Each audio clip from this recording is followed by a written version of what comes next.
too much without regulation, like we were hearing about the African Center for Medical Excellence. What happens to the nuclear material that you are having? So you need to have not just a regulatory framework, but also the institutions that will manage how these technologies are used. Right. And who the products can be sold to. And the research institutes or curricula from primary school, secondary school, all the way. If you look at many of our developed countries now, children are being taught coding in nursery school. When in most African countries, people have learned computer science in universities without access to a computer. Moment for deep thought there. Right, thank you.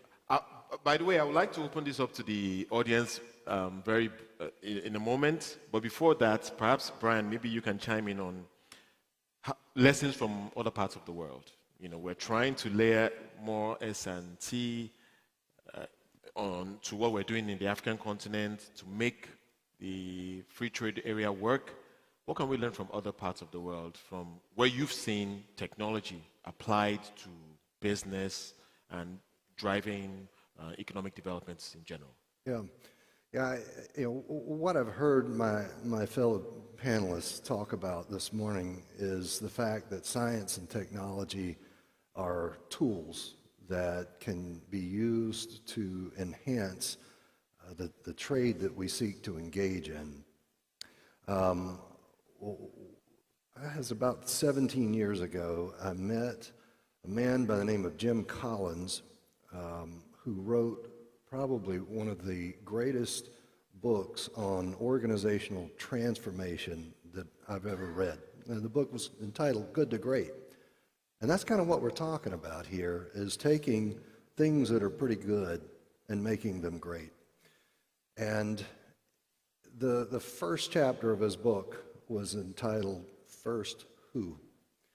And what he was referring to was leadership, and who is really driving the bus that we're on.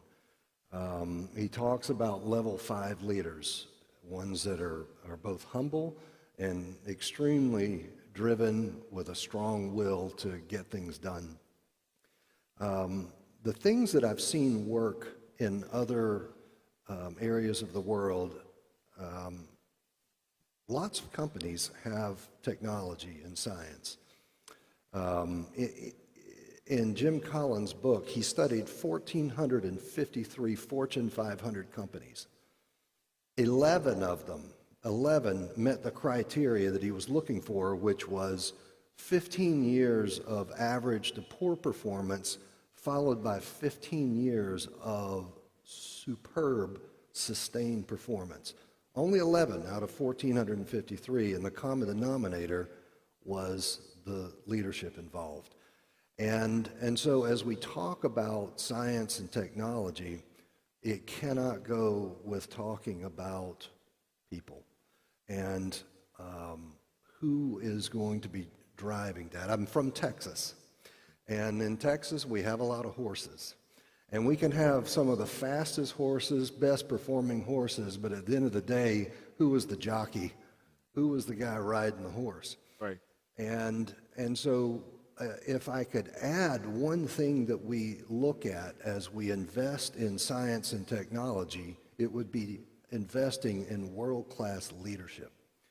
And you talk about how we infuse science and technology in the corporate environment, embedding some of those world-class leaders in our learning institutions. Right. Is one of the best places to start. We can talk about the need out there. We can generate excitement around science and technology, but then we have to keep them.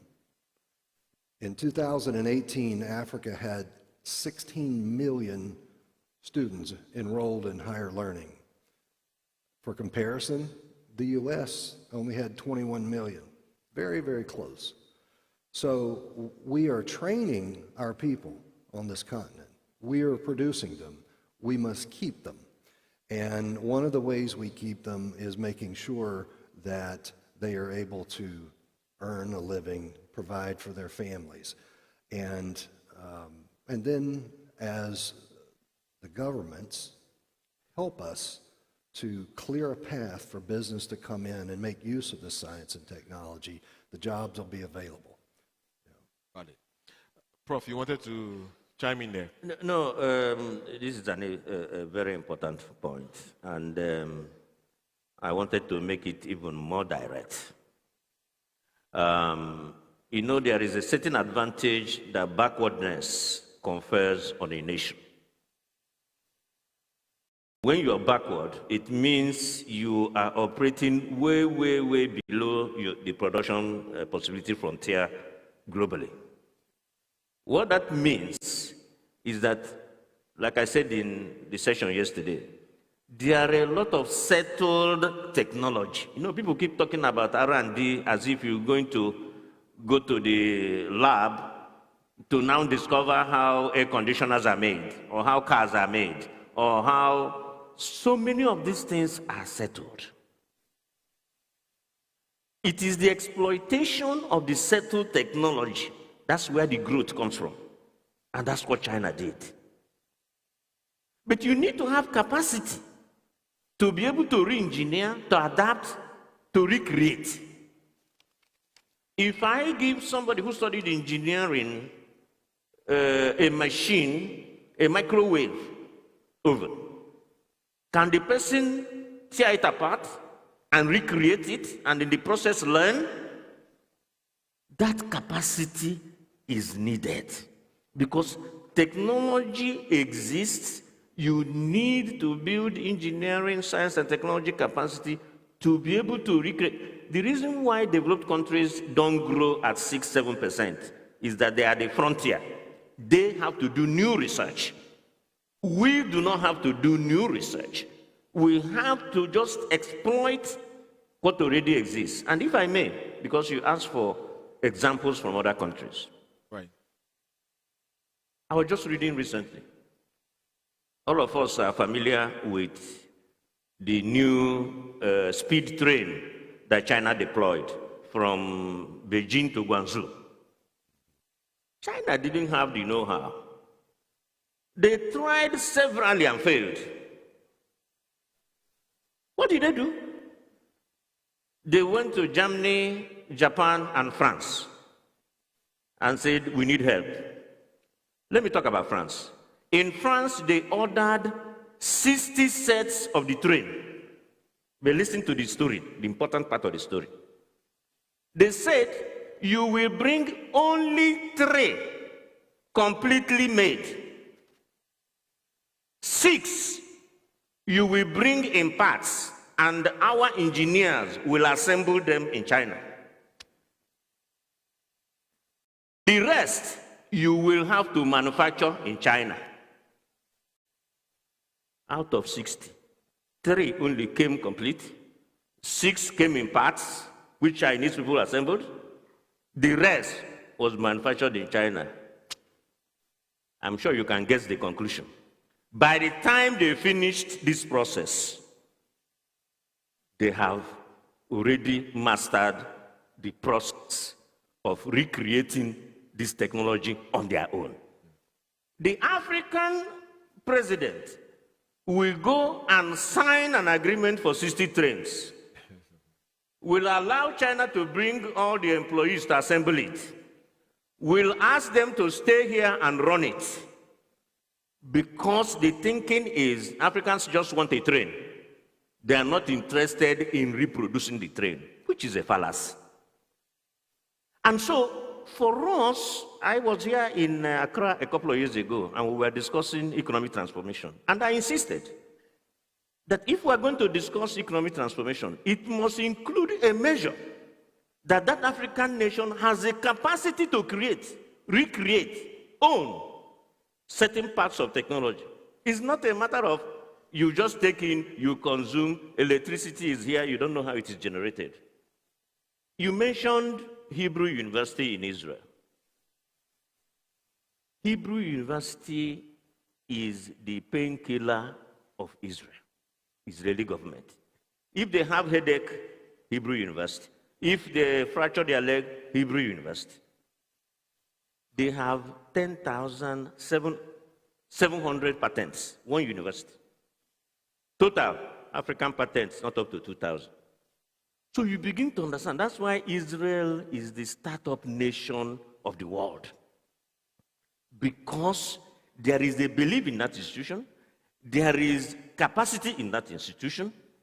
They have re-engineered the institution in such a way they have relationship with the private sector, such that what is being produced here has a home. Right now, the gap between those who are researching and inventing and those who are able to take them up is so huge.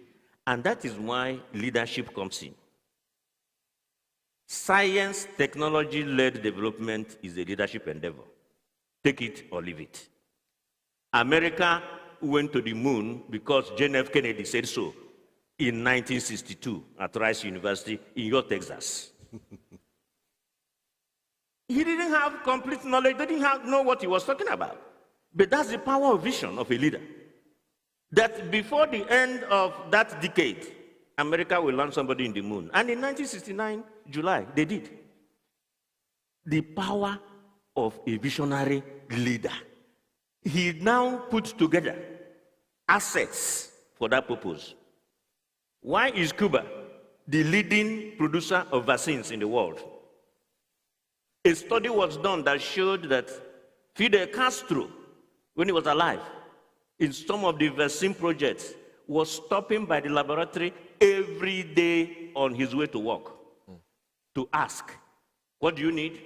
What do you want? COVID came. Cuba is able to produce their own vaccines. So COVID has taught us that you cannot always depend on someone else. You need to have the capacity to produce certain things for yourself. Thank you very much. There was a lot in there. We have just about 5 minutes to round this up. Mr. Gomez, maybe you can take it up from where he left off and maybe continue to I think he has made very good points. And there are some common elements that I think he has underlined. A lot of depend on the mindset. And I think we have an issue of mindset to solve as African. And that's difficult to quantify, difficult to grasp, but it's an important element that combined to leadership can take you quite faster where you're going. The second thing is I think we need to focus, because the way we split on 50-something countries, which we have to recognize, it was a big mistake that happened in the 19th century. How do we deal with it now? I think our founding fathers were quite smart in saying that we shouldn't quarrel on redesigning those borders. I think that's keeping us more or less in peace, even if we have spots of crisis. Yeah. So if we recognize that we will not be able to put those empires and kingdoms together, the only thing that we need to do is how to combine some institutions together. And this linked to my first point I was underlining earlier, which is we cannot develop a set of multiple institutions in many countries. We need to kind of focus on which one we want to share together. There are a couple of centers of excellence in Africa that are known. Now, once you do that map out, you need to kind of plug enough resources on that. And it comes back to the issue of our mindset, because once we create that school and we have done the first stone and everything, we assume that things will work. We have to inject proper resources. But the context has changed a lot. The digital intelligence is changing things completely, so I think we need to set back and look at it and decide. Right. So to sum up, I think we need to map out those institutions and build a network of it. We put proper resources among ourselves, to make sure that those institutions work, and then essentially, as he was mentioning, to see where we want to focus. If we want, for example, in this continent to do unit to assemble plane, there are certainly 2 or 3 countries that are very well positioned at this point to do something. Morocco, because they've played a lot, they've invested in Tangier to do that, but also Ethiopia, what they've managed to do with the Ethiopian Airway. I think if you combine those 2 countries and have an institution or an entity that could be the center of excellence between those 2 countries, I think the rest of the continent doesn't need to create the same thing. And then we could send people there, we can co-invest, we can even take shareholding in those institutions and make sure that we have that transformation. Very well said. Sadly, I have just about 2 minutes to wrap up. So perhaps I'll give each person, I think you've pretty much summarized your views. Maybe the other 3 can have like 30 seconds or so to just summarize your perspective on this topic before we round up. Well, my takeaway for all of us, these things don't happen in a vacuum. Right. It's not going to evolve. If it were to evolve, Korea will not be where it is today. Somebody must make a conscious decision. Already we have a vision 2063. What are the benchmarks and pathway to that vision? Got it. We need to begin to make it happen. And all our governments must put in place the policy frameworks, the measures, and support them to create an environment where the private sector will prosper in providing these services, in creating jobs for our people. Brian?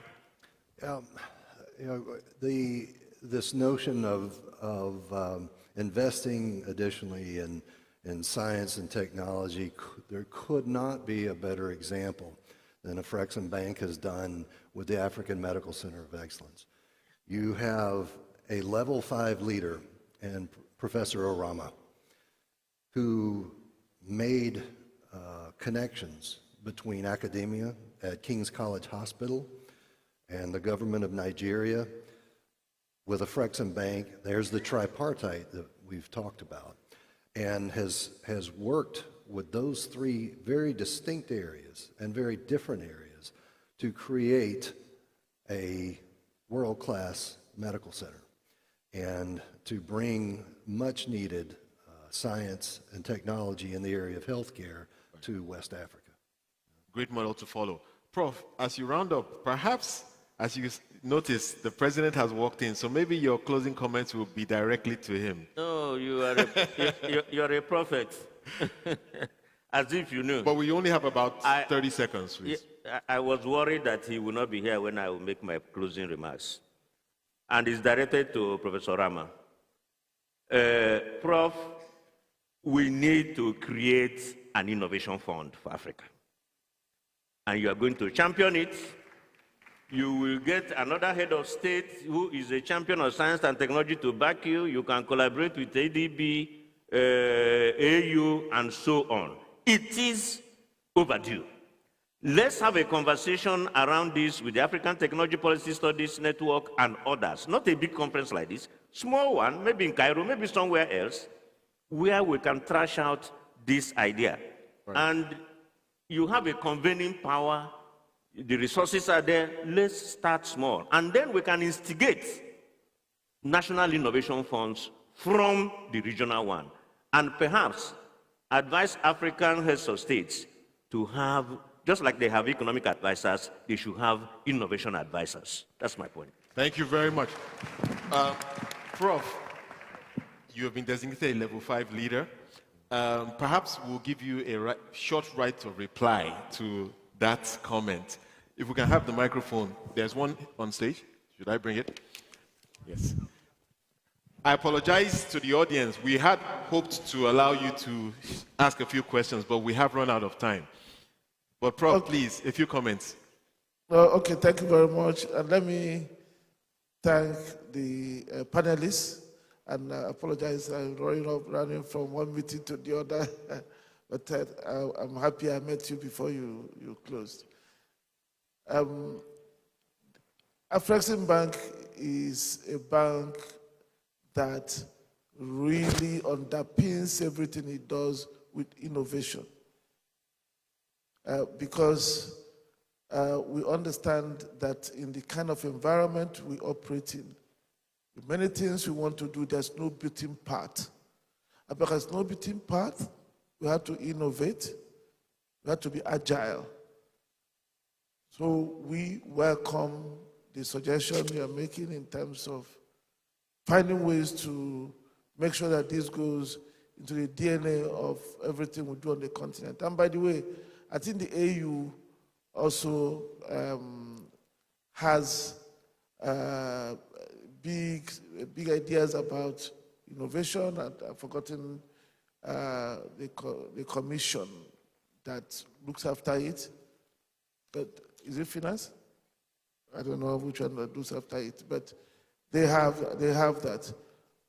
Right. In this world, where innovation is the key source of wealth, I don't think that anybody needs to even to debate what you said. I think it's something that has to happen. We just have to have a continental innovation strategy, I guess.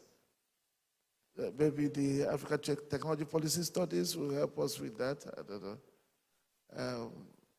But I agree with you. Thank you very much. Thank you very much, Professor. Obviously, the Afreximbank has been recognized as a great conveyor of governments, the private sector, and so forth, and financiers. So we are hoping that we can leverage that convening power. Thank you so much. And please, if you can put your hands together for our panelists. I hope you've learned quite a bit from this conversation, and we look forward to taking it further after the conference. Thank you so much. Thank you. I'll hand over to Mark.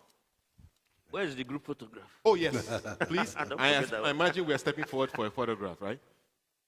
Let's take with the president, too. Who is President, the camera? please, by Popular request. popular demand, we would like you to join us. Are we supposed to still have the microphone on? Okay, time for a quick family photo. I've got something special for you before the lunch break. So just for 15 minutes, we're going to do something that we always do every year. You're going to witness this. So just as they take the photo, I'll give them a moment to take the nice photo. And then I'm going to ask President Orama to stay on stage, please. Thank you, gentlemen. If you could take your seats again.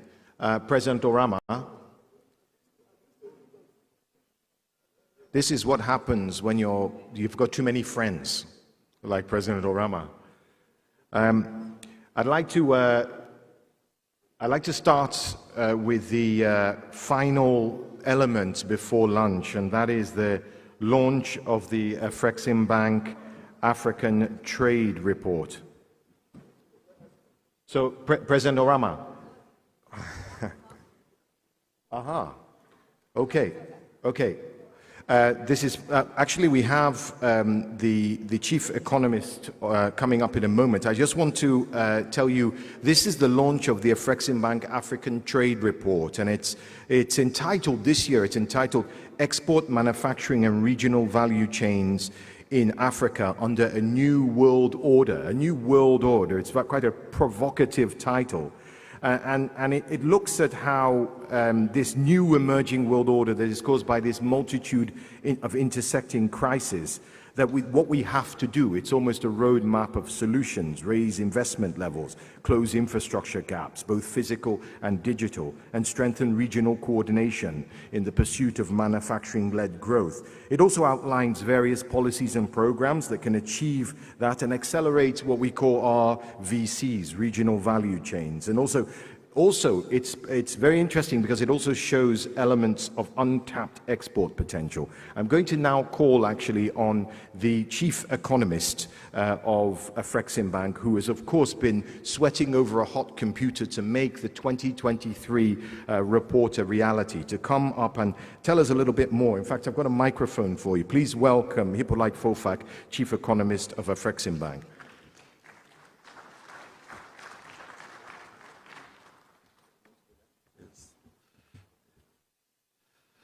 And good afternoon, everyone.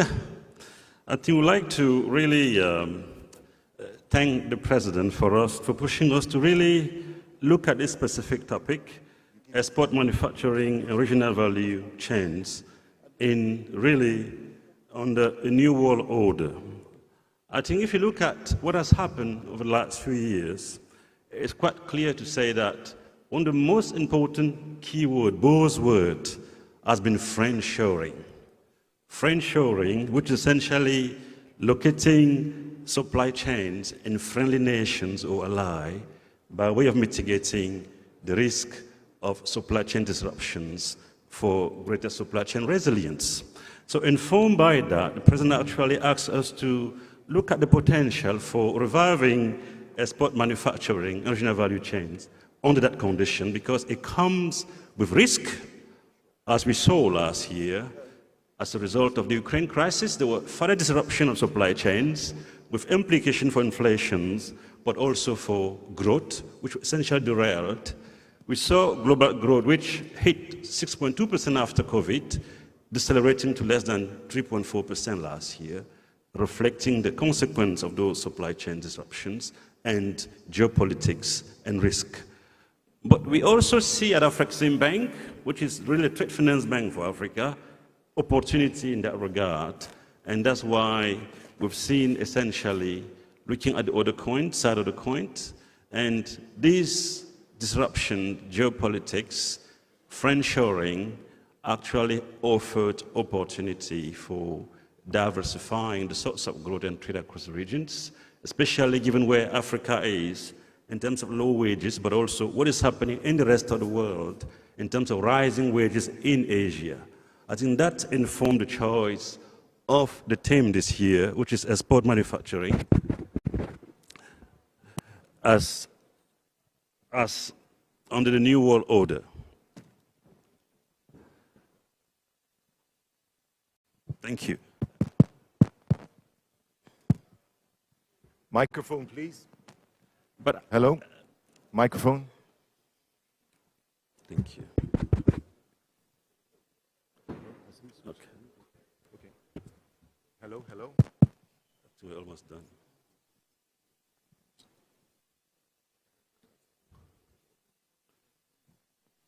One second. There you go. Now, another important aspect of the report, beside the choice of the main theme, it's the trade report is bank flagship report, which look at really latest development in the area of trade and growth. As I mentioned, there was global growth that derailed as of the COVID-19, but also the Ukraine crisis. And we saw essentially sharp growth decelerations, both in terms of growth, but also in terms of trade. Global trade, which expanded by 10% after COVID, fell to less than 2.7% growth. What is quite interesting is that under that challenging global environment decelerations, we actually saw growth resilience within the African continent, with really African growth expanding by African GDP, expanding by almost 4%, way above the world average of 3.4%. In the trade space, as I said, there was sharp deceleration from 10% growth last year to just about 2.7% in 2022. Within the African context, we saw, on the other hand, quite an expansion of African trade, growing by more than 20% last year, unlike global trade. In part, the resilience of African economies is a combination of two factors. I think the first one is really the asymmetric natures of shocks facing the regions, and oil prices were actually rising last year. But another important driver of that resilience, it's the rising South-South trade, where essentially Asia became the leading regions trading with Africa, mitigating Africa's exposure to the Euro regions, which was facing really at the heart of the Ukraine crisis. I think that resilience is what we expect to see going forward under that export manufacturing within the continent, which is set to be galvanized by the implementations of the African Continental Free Trade Area agreements. And that's why this report is so important, because it sees the geopolitical tensions, the rise of friendshoring as an opportunity within the context of the AFCFTA. But another important point to close is that when you look at the AFCFTA implementations, it's been discussed in the first day, and we are turbocharging that with the bank playing a major role, especially in the area of trade facilitations. But there are other actions that ought to be undertaken by African government to make sure that the changing geopolitical landscape, the rise of friendshoring and nearshoring on that new world order is actually better exploited by African countries. In that regard, we see in this report, it argues for the need to have essentially robust industrial policies, the need to successfully deliver on the rules of origin to actually accelerate the process industrializations and the source of growth. These are some of the major highlights of this report. I'm not going to keep much longer to stand between you and your lunch, but the report is very rich, and we intend to really hope that you will be using it in your work going forward, as done over the years in the past. Thank you very much, President.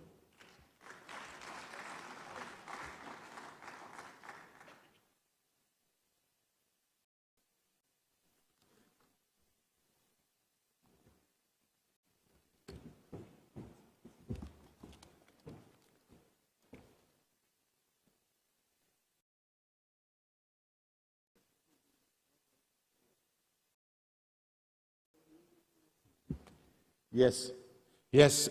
So, as you know, every year, a lot of hard work is done in terms of demystifying and putting paths to how we get to the Africa we want through trade, through investment. And this is no different. This report is called Export Manufacturing and Regional Value Chains in Africa under a New World Order. So, ladies and gentlemen, could you please put your hands together as we officially launch the report for 2023.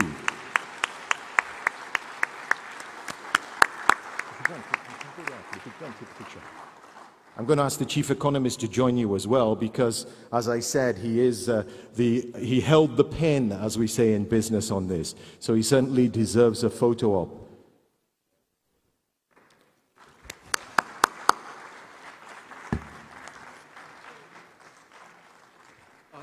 If there are any board members of Afreximbank, could you also join us quickly on the stage? And I see our past president, Jean-Louis Ekra. I think the lights are quite bright. Do I see you hiding in the corner there? If you do, please join us as well. President Ekra and the board members, please, let's have a family photo.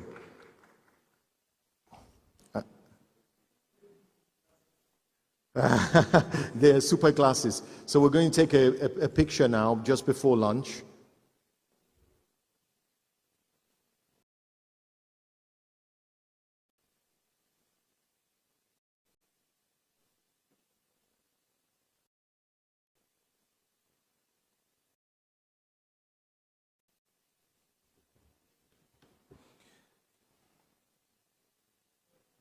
So the report outlines various policies and programs to achieve the closing the infrastructure gap, raising investment levels, and strengthening regional coordination in the pursuit of manufacturing-led growth. It also reveals large untapped export potential in intra-African trade across sub-regions. And it's an argument, really, this report, for more robust investment, a closing of that infrastructure gap, and coordination. There you have it. The report for 2023 is officially launched, and you are officially launched into lunch, apparently.